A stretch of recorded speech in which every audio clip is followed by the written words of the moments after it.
principalmente, eu tenho batido nessa tecla, nós estamos no estudo 42, no último item da obra, vocês viram que eu bati sempre nessa tecla, nesses 10 meses de estudo, que é o problema da evocação. A grande força do espiritismo para atacar a questão moral, a força da prática da moral espírita está totalmente ligada à prática da evocação.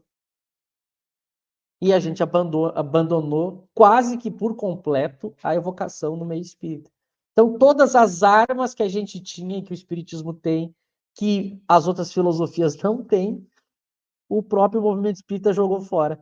E aí o movimento espírita fica buscando ferramentas em outras teorias que não tem o que o espiritismo tem. É uma coisa muito louca isso.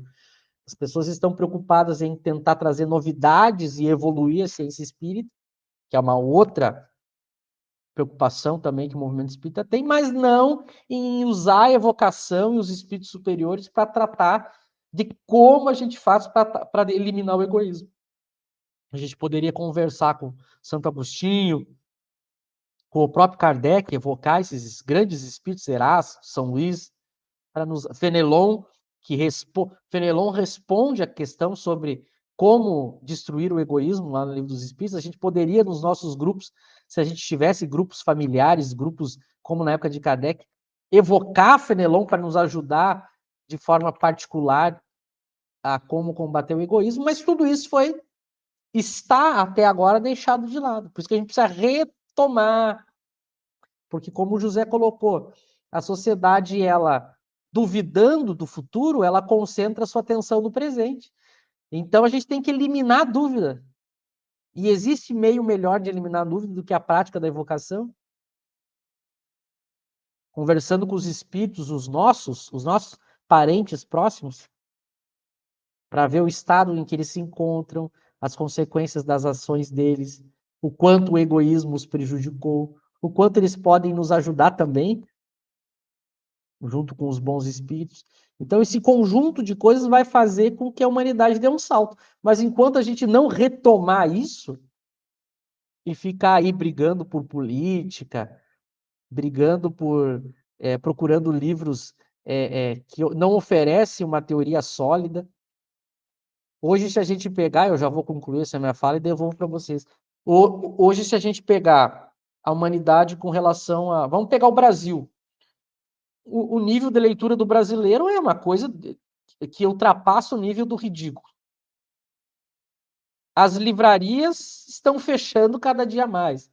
Mesmo assim, aqueles poucos que leem, a gente vai ver quais são as obras que são procuradas. Não são as grandes obras que tratam de maneira séria e profunda sobre as questões que vão resolver os problemas da humanidade.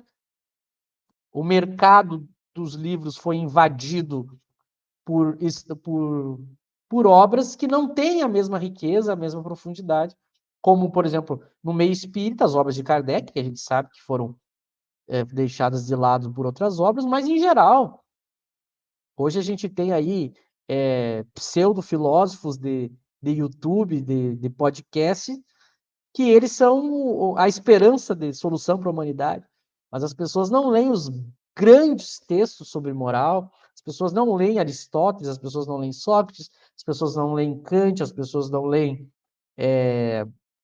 Vamos pegar os mais atuais, as pessoas não leem Descartes, o Evangelho segundo o Espiritismo, que é a nossa grande obra sobre moral, passou a ser lido como dentro de um ritual mais católico que espírita, as pessoas leem um trecho, daí as pessoas acham que estão protegendo a casa, porque elas abriram o Evangelho. Então, vejam quanta coisa a gente precisa retomar para que a gente finalmente se detenha em como destruir o egoísmo, que é essa a nossa maior luta, né? Passo para vocês.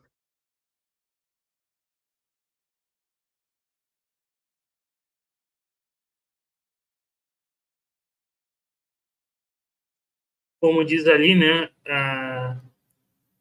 Isso tem que ser a base das instituições, né? Somente tendo por base de suas instituições a caridade, né? ele pode assegurar sua felicidade nesse mundo, né? Então, a gente vê hoje, né, as instituições, elas decaindo, né, no relativismo e tudo mais, justamente porque hoje em dia a caridade, que se baseia na imortalidade da alma, né, não é mais a base da sociedade. A gente não, na sociedade atual não tem mais uma base, né? Então, cai no materialismo, no niilismo, né, e você tem uma decadência realmente social.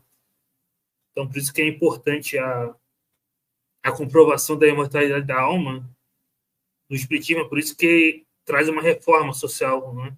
Porque comprovando a imortalidade da alma, você dá uma base científica para a moral e uma base para a sociedade nova, né?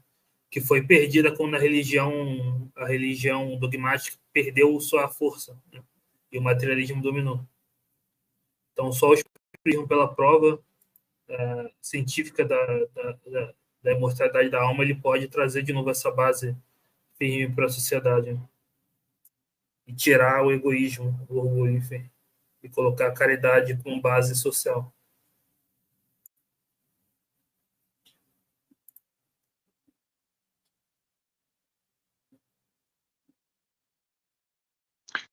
Eu não sei se vocês têm mais comentários, eu não teria sobre esse parágrafo. Não sei se vocês querem continuar lendo ou se a gente responde perguntas, se existe alguma pergunta do chat.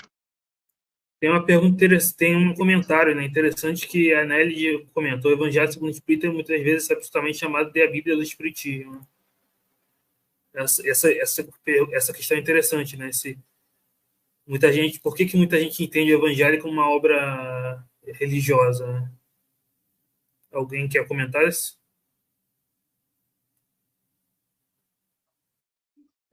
A gente vê que é esse comportamento, né? Se tirou o caráter de estudo racional da moral e virou algo muito parecido com o estudo da Bíblia. A pessoa lê, mas não com profundidade, faz uma oração, toma sua aguinha, que é o ritual do Evangelho do Lar que foi criado, né? Então se tirou esse lado de estudo racional e profundo da moral. Virou um ritual. E, aliás, Kardec, quando ele vai abrir o Evangelho segundo o Espiritismo, lá na introdução, ele diz, né, que os ensinamentos do Cristo viraram mais a algo que as pessoas decoram e falam da boca para fora. E aconteceu algo muito parecido com o movimento espírita. O movimento espírita passou a fazer isso. As pessoas têm um certo sermão que elas fazem, sem muita profundidade, sem aprofundar os textos do Evangelho segundo o Espiritismo. E aí eu não extraio tudo que eu posso. E mais, é o que eu sempre falo, quando a gente estuda um texto do Evangelho segundo o Espiritismo, e na verdade todos os textos de Kardec, mas agora tratando dessa questão moral, a gente termina de estudar um texto do Evangelho segundo o Espiritismo, a gente deve evocar o anjo guardião, os espíritos superiores.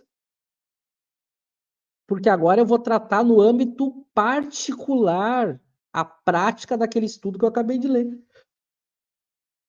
Qual é a primeira recomendação que o movimento espírita faz na dita prática do Evangelho no Lar? Proibido evocar, proibido manifestação dos espíritos. Então, veja, eu jogo fora as ferramentas. Eu jogo fora as ferramentas, porque eu poderia, ao estudar por exemplo, há um texto lá no Evangelho segundo o Espiritismo chamado O Egoísmo. Eu poderia terminar de refletir sobre esse texto com aqueles que estudam junto comigo e evocar agora os espíritos superiores para ajudar a gente a desenvolver no âmbito particular esse problema do egoísmo, já que aí eu tenho uma eficácia muito mais rica e muito mais profunda. Mas as pessoas abandonaram, elas acham que se a gente ficar falando de moral, a humanidade vai melhorar. Não vai. Não vai. Porque o ser humano já fala de moral antes do Cristo. Então, Kardec percebeu isso. Kardec, em vários textos, ele vai comentar